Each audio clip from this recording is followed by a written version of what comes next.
Saturday. Christmas comes early. Unbelievable! Welcome to this incredible scene. Bills. To the end zone! Chargers. It's a touchdown! An exclusive NFL game. That's fantastic! Live in primetime. Wow! Only on Peacock. With a Christmas gift to their fans. They're having some fun now. Bills versus Chargers. Saturday, 7:30 Eastern. Exclusively on Peacock.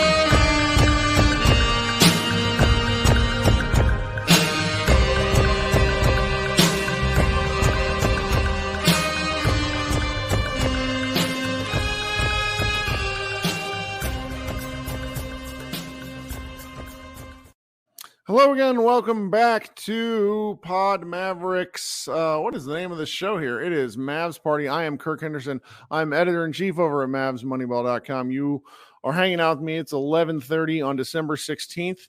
Josh Bowe and I just finished our regular recap show, and thanks to the advice of some of our stellar commenters, we are continuing with our regular post-game fan cast, which if you want to participate, if you want to come talk basketball with me, if you want to come yell at me or at any of the Dallas Mavericks related things that happened, if you want to gush over any of the players that we just watched, I want you to click the link in the live show comments for those who are watching on YouTube. It is a StreamYard link. It is pinned in the YouTube comments. I'm going to post it again and again and again.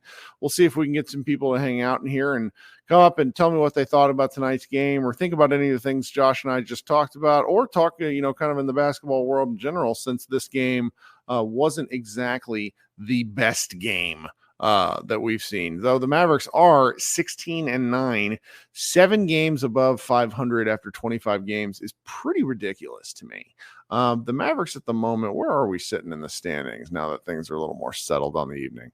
The Mavericks are now, because the Nuggets lost to the Thunder on a last-second shot after basically winning the whole game, the Mavericks now hold a half-game lead over is it even a half-game lead?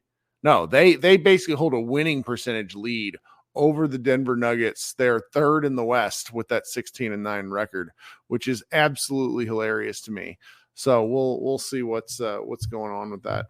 I appreciate you guys going ahead and hanging out in here with me. For those of you who have been following what was then the Mavs Moneyball podcast and then the Pod Maverick podcast for some time, we have hosted these sort of fan participation shows because Josh and I are fans.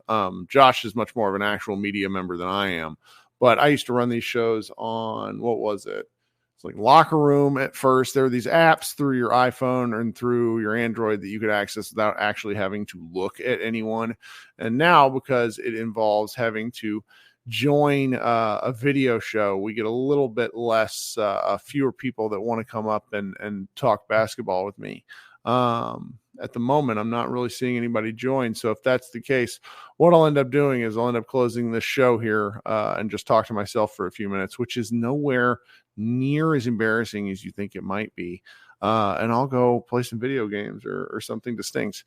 Trying to think how much longer I can kind of, yammer on here, because Josh and I kind of covered a whole bunch of different topics that I was pretty excited about, covering over these last few games, just because, he and I rarely get to talk basketball at large. So we'll see what folks think about that if they want to come hang out.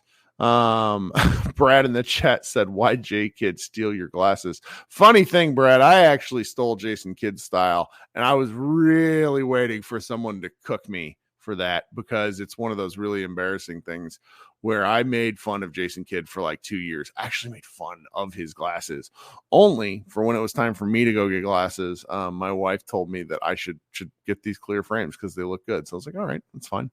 All right, Doesn't look like anybody really wants to hang out and talk shop tonight. I can get that. It's not exactly the most interesting game to talk about, other than the fact Luka Doncic good. And we'll see what comes up on, what is it?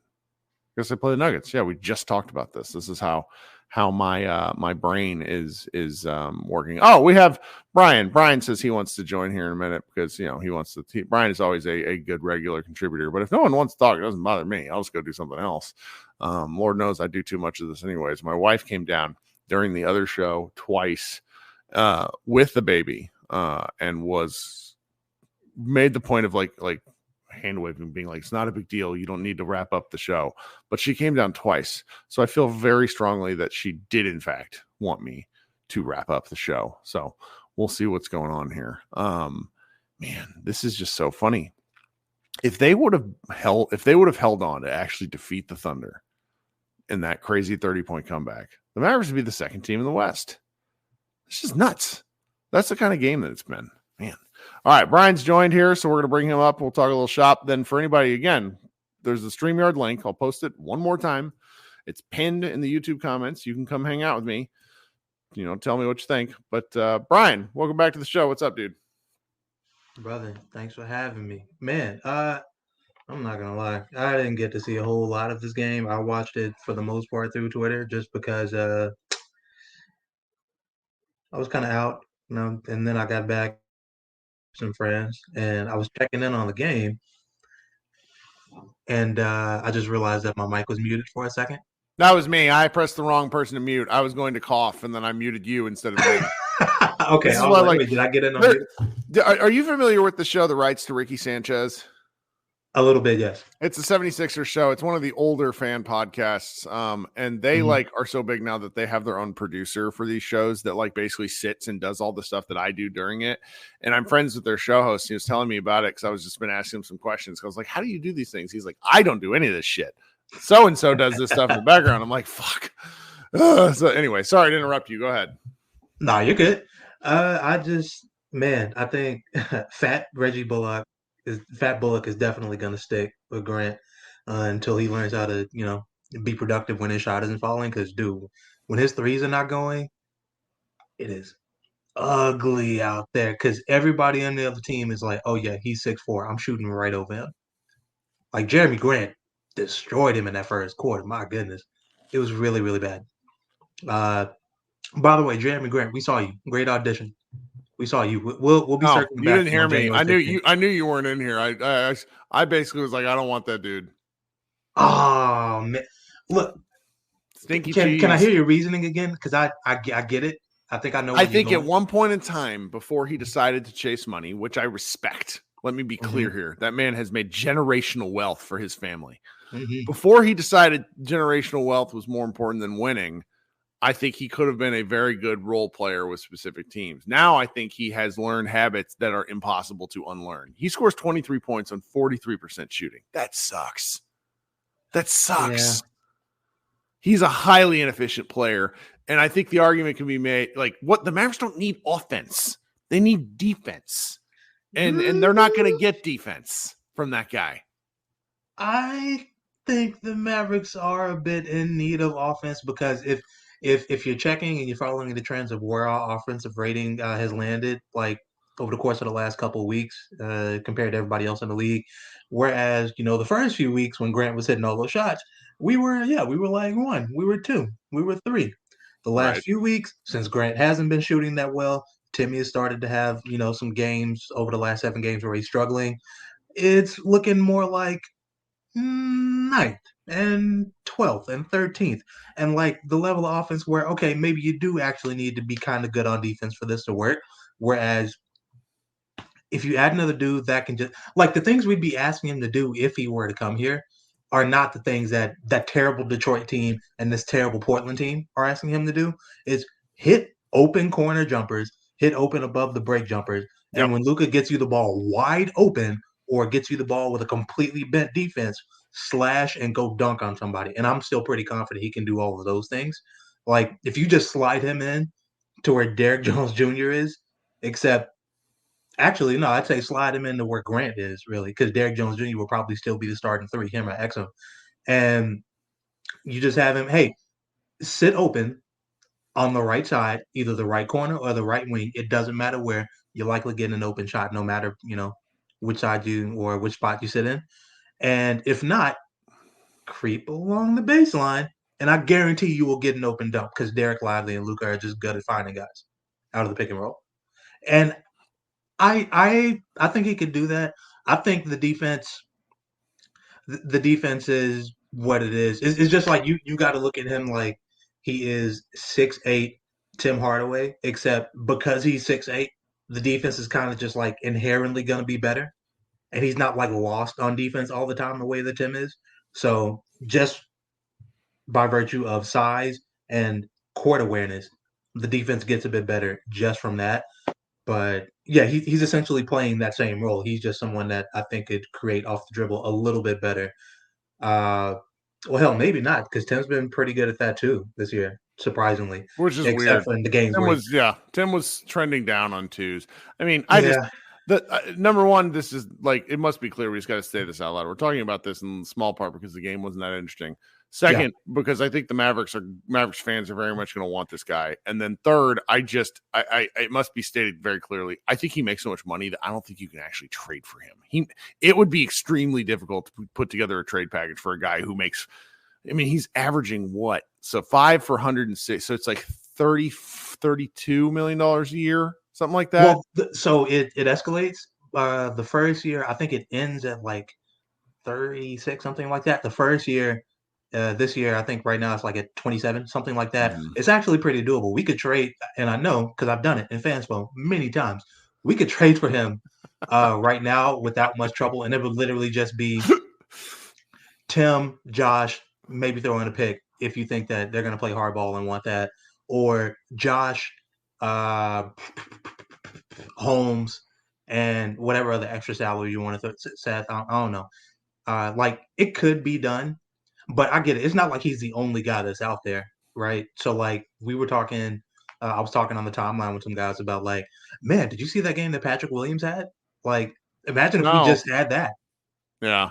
No, I know. Like, he had like 25, 7 and 6, something like that, something crazy. He's been playing really well since Zach LaVine, like, got shot into the sun by the Bulls. Like, apparently they all just kind of hate him.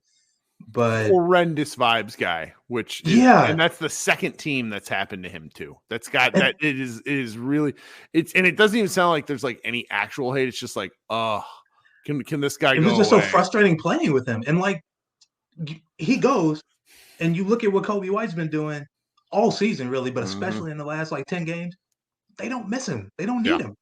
No, that's true. That's true. Hey, just while I'm thinking about it, there's so for everybody that's listening to the show, either on audio or listening on Twitter or listening on YouTube. On YouTube, people, you can see the comments. The folks that are listening through Twitter, I'm not sure if you can see one another's comments because this is like cross-platform type stuff. If anybody that really wants to join the show and can't see the link to join the show, shoot me a DM on Twitter. I will forward you the show link. I am a lunatic that despite having nearly 20,000 followers, I actually use my DMs like a text chain and talk to people throughout the day. Brian can attest to this because I talk to him too. So it's like, I will most likely see your DM, shoot me a message and you can come join the show if you're at all interested. Anyways, so one of the things that Josh and I were just laughing about, we spent like 4 or 5 solid minutes of the show for this. Were you a person during the summer that wanted DeAndre Ayton on the team? Oh God. I was. Do you deserve shame? I do. No, I admit it. Because if you look at what Tim and even Holmes, when Holmes has gotten minutes and not stunk it up, when you look at what they provided us this season, even if it were just sending the two of them, no picks, no nothing else, no extra players, just the two of them for Ayton, it wouldn't be equivalent value. That dude. God, man, like Monty Williams isn't there anymore. I don't really know what's going on now. If it's just a lack of motivation, if he is just like struggling and feeling kind of lost and aimless because he knows that he got jettisoned into like a shitty situation with like no real good point guard except maybe Malcolm Brogdon, and he's just kind of disappointed to go from a playoff team to that. Yeah. So maybe that's part of it, and that's reasonable. That's kind of understandable to me. But at the same time, you don't get out of that by playing like shit and with low effort and putting up 5 shots against a team that loses Derek Lively in the first quarter. It's really Like something. that didn't make any sense to me. It's really something. I just had to bring that up. It's one of those funny things that nobody in their right mind is actually gonna attest to, because it's like you understand the process. If a former number 1 overall pick is available, you're not gonna really. But it's just Lively's worked out so much better than any of us could have ever imagined. Mm-hmm. So, it's okay to have like my worst take. Shout out to my friend Tyler Atoms, who bring this up to me every time. Where it's just like I used to have like.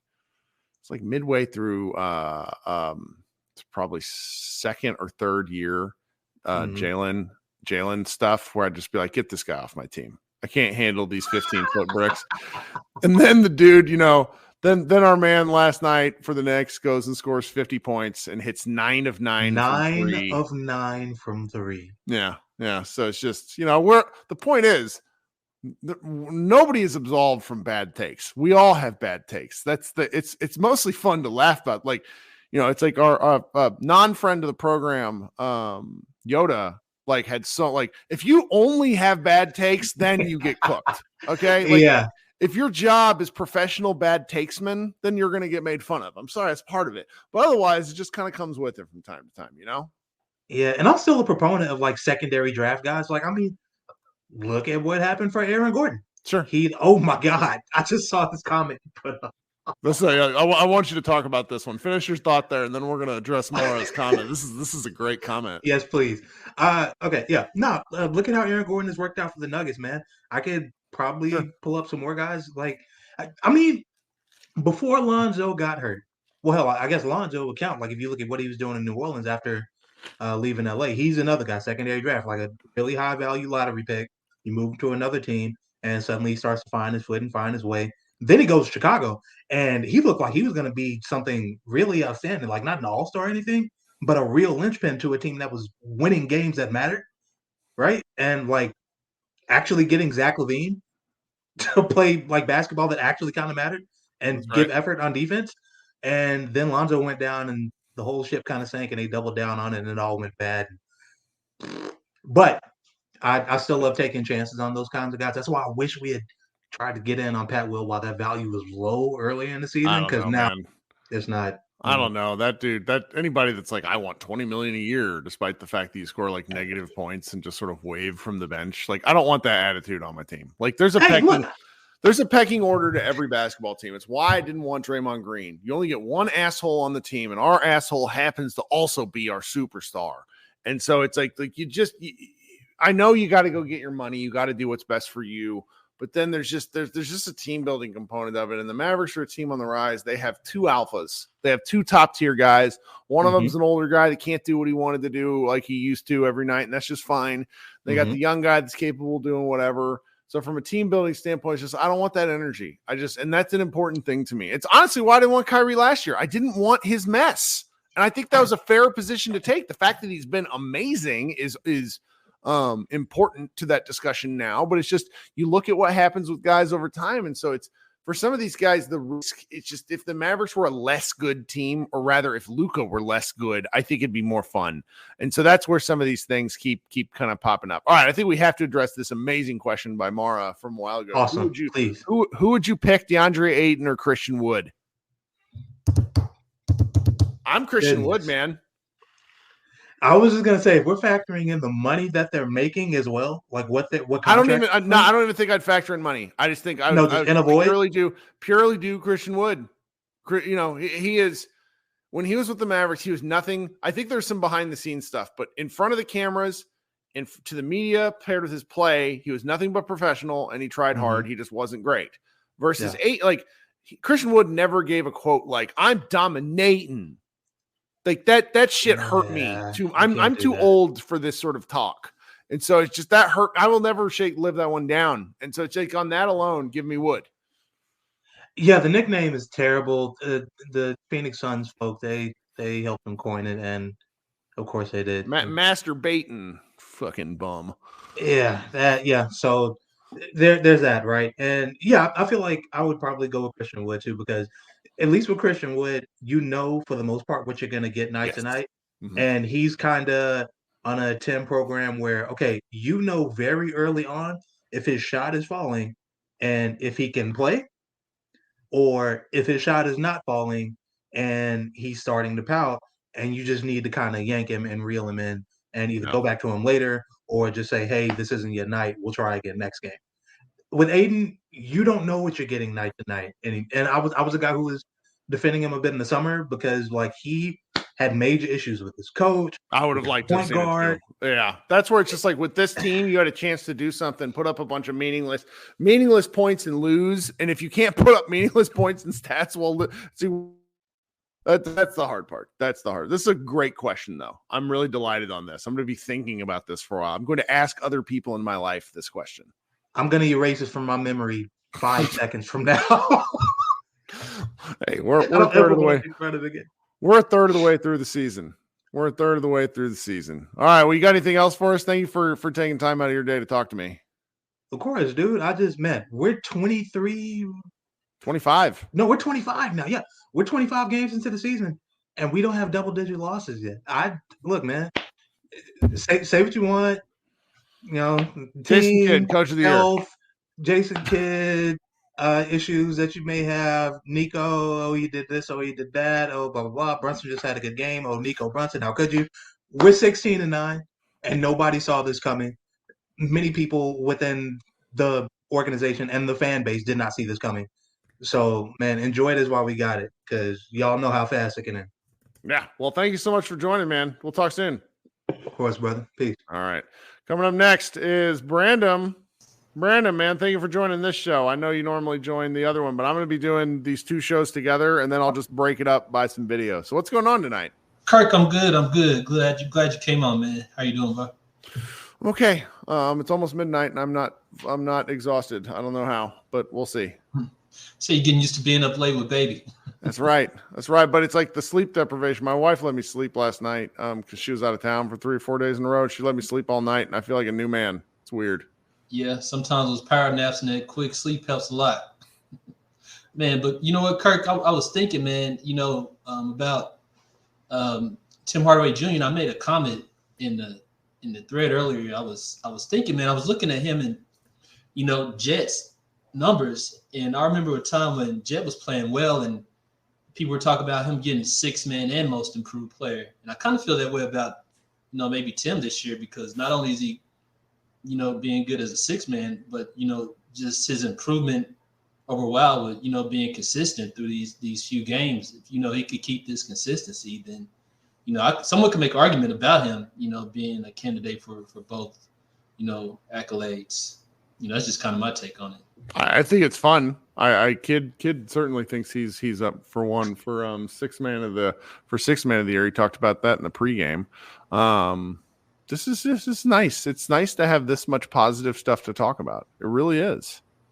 Yes, it's not a lot being with the roster, not being just super talented right now, being very young and injured and stuff. It's just something to talk about. But I was also looking at just on Jet. I was also looking at some of his numbers and Tim's numbers, and surprisingly, they're very comparable.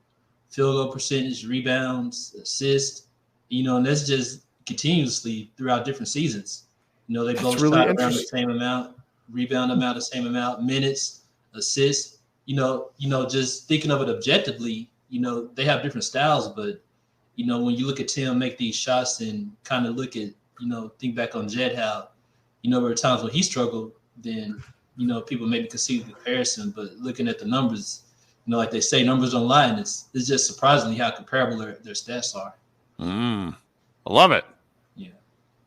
But, and I feel like the upside, this kind of just random. I mean, like the upside, if you were to look at what Dallas had when they won, they had 4 core people that you could depend on. You had Dirk, Kidd, Tyson and Jet, and you had Berea kind of coming up, and Dallas has the opportunity to have 4 core players plus Exum if he stays consistent. I kind of wonder if they, kept their consistency and not really worried about hitting a home run if, they can make a run. Because I feel like Luka, he can carry a team, and Kyrie definitely is a force to be reckoned with. Consistent shooting and, Lively and Exum, if they could, kind of continue to hold their own, if their upside would be something like a shocker, like, when the Mavs won a championship. Sorry, couldn't find my own mute button. I mean, I like the concept. It's right now, I sort of am wondering what happens when the Mavericks schedule difficulty increases. They look so solid right now, and there's a lot to sort of cast hopes on. Then the flip side is they played a ton of away games. Did you know they're leading the league in away games? Or their away record? They're 9-4 away from. Crazy. So even as their strength of schedule will increase, they will also play some better teams at home. And there's a boost in that, even though the American Airlines Center is occasionally like a morgue. I like where you're going with this. I mean, it's fun to see which guys will stick around for longer. There's just a lot to feel very bullish about right now, and like I'm trying not to get too ahead of my skis because every time I do that, I feel like the Mavs take like 2 steps back. Yeah, I always expect. I don't put a lot of stock in there. I always hope that they win, but I don't get surprised when they lose. But think about this, Kirk, and I could be wrong, but it seems like the Mavs have the most consecutive sellout home season tickets, or the most consecutive sellouts in the NBA. Yep. If I'm not mistaken. Yeah, it goes back like years, which calls into question the legitimacy of the streak. It's gone on for so long. For going it's like on one of the right. It's one of those. It's like I've signed in on my iPhone 900,000 days in a row. It's like doesn't even mean anything anymore because it's like they just. But with Dallas being such a huge area, it also wouldn't shock me if they're actually able to do this, just because tickets are such a hard thing to come by. I know I've been to a couple of games, and there was a couple of times I could have slid down a couple of seats. Mm-hmm. But even so, even if it's like 90% full or 80%, there's still a lot of people. And I gotta kind of assume that would be, kind of a benefit of being able to wrap up this season at home. But then think about this, Kirk. If you look at all the teams in the NBA and look at Dallas, I mean, there's going to be some teams you can say, yeah, okay, they're going to beat them. But like, if Dallas are hitting on all cylinders and they're healthy, knock on wood, is it, can somebody justify saying that a team could beat them over 7 games? Yeah. You know what I mean? Because they've shown the ability to hold their own against all of these teams. They even, back in the past, whenever Sacramento was kind of running off the court, it was different because some of the teams that they were on paper better than would beat them. But now that they've kind of, shown the ability to, kind of win whenever they're playing teams that's not as good as them on paper and teams that's, with better records. Yep. It's kind of hard to say objectively that any team is going to kind of, maybe run them through 7 games. So I feel like that's the part of, somebody's going to have to try to, maybe inspire hope in these kids. And, when I say kids, I mean these 20-year-old individuals. Yeah, I know what you mean. They're all children. God, I'm 44. Yeah. Man. They're like super young. That's right. Who's going to inspire these dudes and, kind of make them, want it? Like, our backs against the wall. Let's try to do the impossible. That's right. Well, man, I appreciate you joining the show as always. Thank you, Kirk. All right, talk soon. Have a good one. All right, we're going to bring up Brad. Brad, I'm pretty sure used to join some of my other live shows, but is making a transition over here to this one. He joined the show by shooting me a link, shooting me a request on Twitter, which goes to show you that I can operate 2 things at once. Brad, how you doing, man? And yes, I did because you did 2 things at once. Yeah, very nice. So what are you thinking tonight? What'd you think of the game? Realistically, I think the game tonight, honestly, is a great example of why we shouldn't expect anything great this year, but we should feel confident in the fact that Nico is like maybe putting us in a good direction. Like so what do you mean by Luka, this? Are your expectations for this year? Where do they sit? Just so we can kind of all be on the same page. well, I mean, depending on where we place in the playoffs, right? Like you get out of the first round, okay, Okay, maybe. that'd be exciting. I agree with that. Right? Yeah, I'd be thrilled. and that's it. I think like getting past that, like maybe if we're shooting hot from three, but hey, Luka's got to come back in the fourth quarter when he's been playing 40 minutes a night for like the past like 4 or 5 games, just to keep us afloat against like one of the I don't know like what they are like the bottom 5 team in league. And obviously we've Right. got injuries, but like realistically though, like we needed him to have that stabilizing force, but we've like found these wins along the edges, like with Dante Exum, who everyone loves, of course. I think that we're just like take a slow change around to like find something where we can be competitive. Fight back the thought that like Luka may leave Dallas, which not really that worried about, but I'm I not think we're either. in the right direction. I'm not either. So there's a Rachel Nichols, formerly of ESPN ABC. She has a show on Showtime, and this week she interviewed both Kyrie and Luka. And Luka sounded as bullish about the Mavericks from an institutional perspective as he has ever sounded, like kind of by a country mile, because he's usually pretty cagey about that stuff, which I appreciate. So it's I think the overall direction is really the one that we would like to see. There's the sort of there's enough stuff to be worried about, but also they weren't going to fix missing the playoffs in a season. Like Josh, they're third right now, but my kind of goal has transitioned from just make the playoffs to now it's like just don't be in the play-in. That'd be nice, right? Well, but like you can't lie to yourself and say like there was no thought last year to where I would have ever said after 22 games or however many it's been that we would be third in the West. There's no chance I thought that. Like that was not possible. No. I'd be like, oh yeah, we might be like 1 or 2 games above 500. Like, and I know our schedule's been like pretty cake, and that's fine. But like that's what we've been at. It's just like terrible against team. They're just get more serious. Like he's got now here, but watch this environment has been better. Found these guys are I'm like shouting like, can we extend them now, please? Like, how do we do this? Like, how do we keep them with us? They do have him under a contract for next year. So, it's either under contract or they have the right to it's like the equivalent of it's an option. I could be getting this wrong, but it's nice. It's nice. I'm feeling very good. Very good.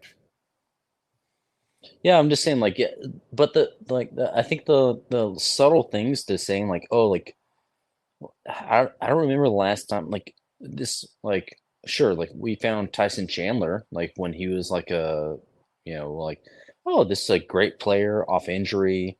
We found him. We're good to go. But like now I'm like, okay, like we got Derek Jones Jr., we got Dante Exum on like minimum contracts. And then it turns out that we're like, oh, maybe we should start these guys. Like that's just like I don't know. That's a great sign in our executive system to like identify these players that can like work well with Luka and work in the system that we're trying to do. And we're we may not be paying them like minimally before, but like we're right now paying them like nothing. And this is great. Like we got Grant Williams, who's going to be off and on, but like we're also paying him like basically nothing for what he's worth. And it's a fair value contract. Yeah. I think this year is going to be in my opinion, is going to be a meh year. Like get back in the playoffs. we're probably going to lose in the second round, but we, I think, instilled the confidence to have people want to come here, and we've built something that is actually worth growing on, which we haven't had in a long time. Like being I able like to it. not play Dwight Powell, like just because like he's not good enough to play, Yep. is also a cool thing, And then when he does play, like if somebody sent me a message asking if they could leave him at the airport, I'm like, I get it, but they still need somebody. So. No, yeah. Dwight's the best. Like, I mean, he's an awesome guy, like for sure. Brad, I hope you join again. So the way I'm doing these shows now is I just kind of do one continuous stream and then I cut up the audio and do it into different podcasts for the podcast feed. So if I'm ever doing one of these and you're on Twitter like you joined tonight, not via YouTube, just shoot me a message and I'll let you join. Okay, yeah, appreciate you. All right, talk soon. Have a good one. All right, man.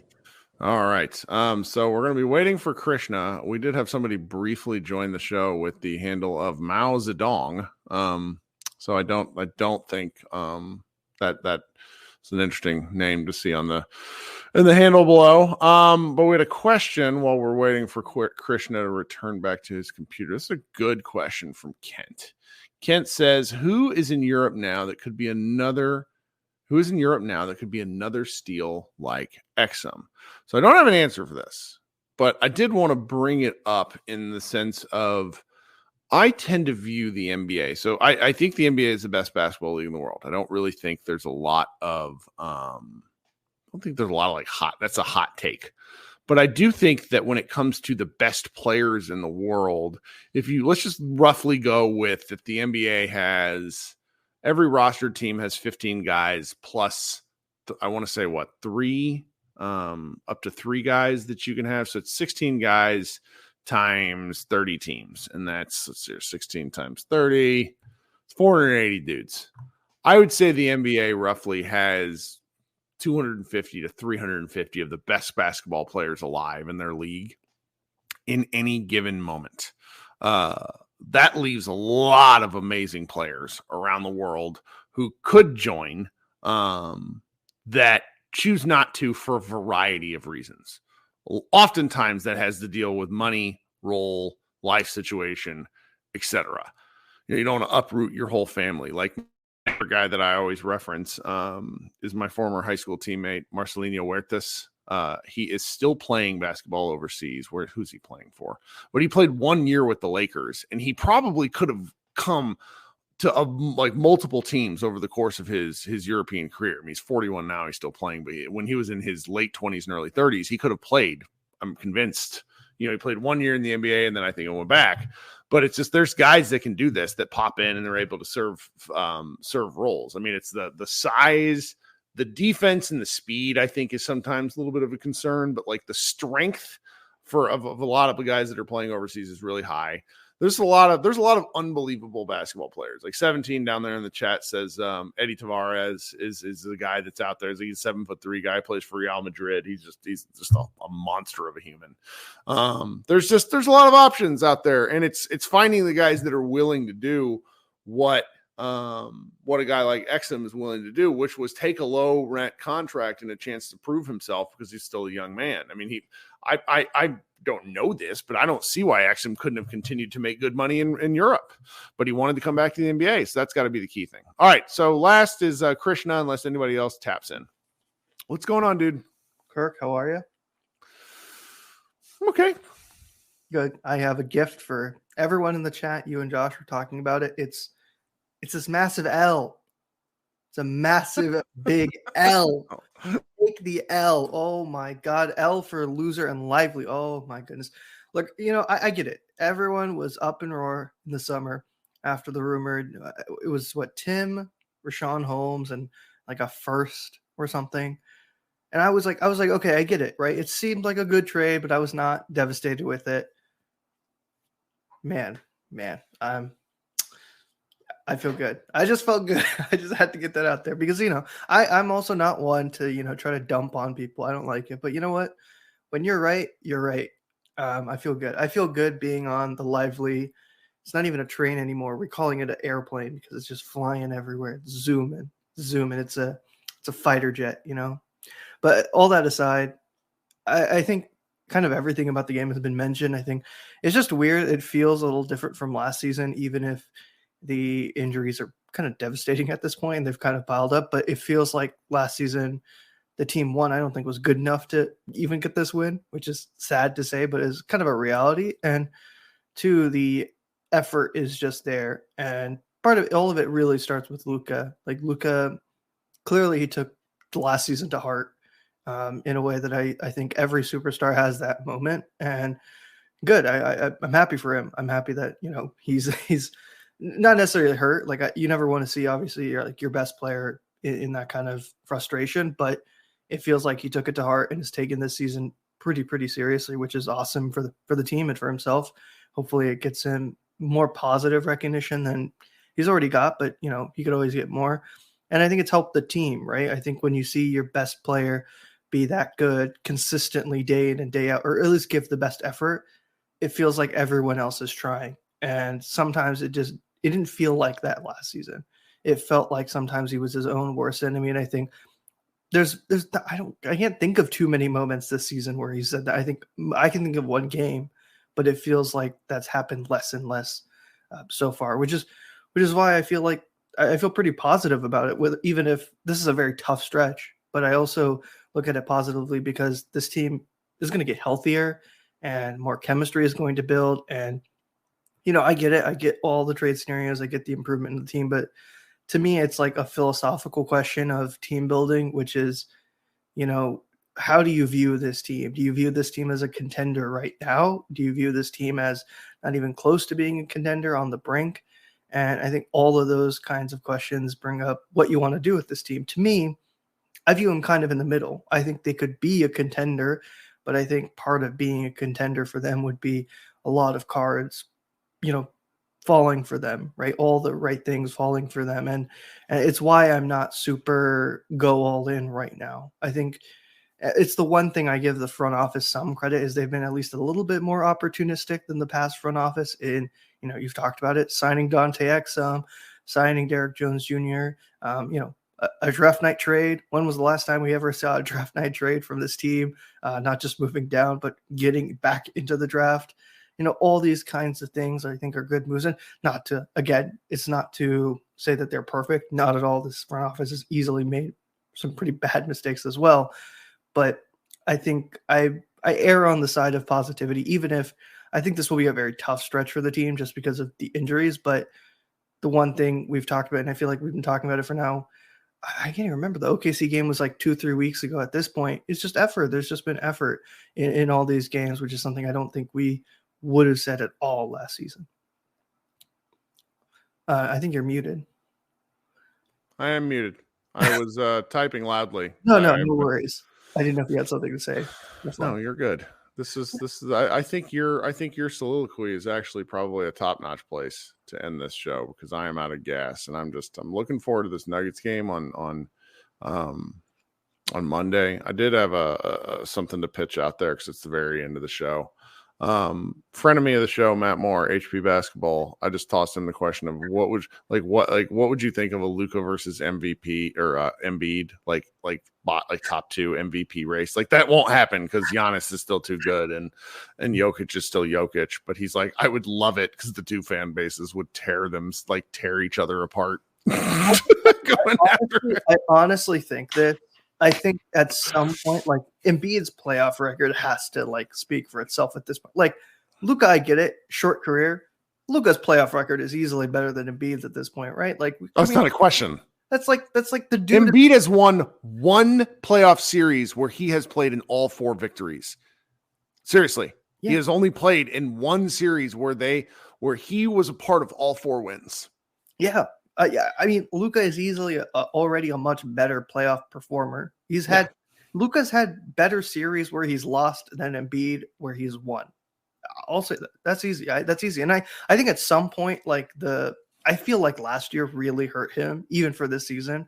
You know, now it's like, it almost feels like Jokic from last season, where it's like everyone saw how bad Embiid was in the playoffs. And it was like, even Well, if that was what was so incredible is the people who were big fans of Embiid managed to push this narrative that Jokic was the playoff fuck up, and I'm just like, what? Even Like though it was crazy. it made no sense to me because Jokic at least had made a Western Conference Finals. Yes. I get it, it's the bubble, whatever, but he still made a Western Conference Finals. He had won a playoff series before. He was also played more games. It's not to say Embiid's a bad player, but I feel like the discourse around all of this just gets so crazy. I'm not interested in it. I don't want to talk about it. Me neither.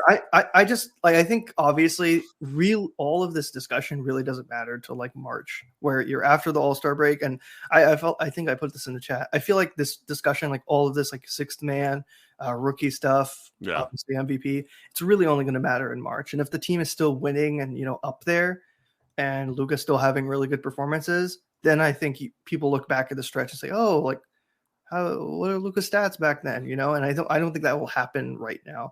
I think there's just a lack of one, when you talk about national media, there's just a lack of bandwidth for national media folks where they can't watch every game, which I understand. But so what they do is they base it off of narratives from last season. So everything gets compared to last season rather than looking at this new season as a fresh one. And so I think personally that's going to hurt Luka for a while. But if the team is just like still going strong into the All-Star break and keeps going strong afterwards, I think that helps him. But for right now, I'm just happy. I didn't think we would be here at this point, honestly. It was 7 games above 500. I think it was a few weeks ago we were 7 games above 500, and we never hit that mark at all last season, which is like sad and insane to think about. But it's good that the team is at least racking up wins against bad teams. No matter how it is, it still feels good. So hopefully we get healthy and everyone takes care and has a great night. Thanks so much for hanging out. We'll talk soon. All right. Absolutely. Take care, Kirk. All right. Okay. Great live show. Great, 2 audio shows that are both posting to the Pod Maverick podcast feed. Thank you so much for spending part of your time with me. If you could consider leaving a comment, liking the stream, if you're at all interested, if you have something you really need to say to me, didn't get to say here either, we have podmaverickpodcast@gmail.com. Always interested in taking questions there. Thanks so much for spending part of your weekend with me, and we will talk to you guys on Monday night. Go Mavs!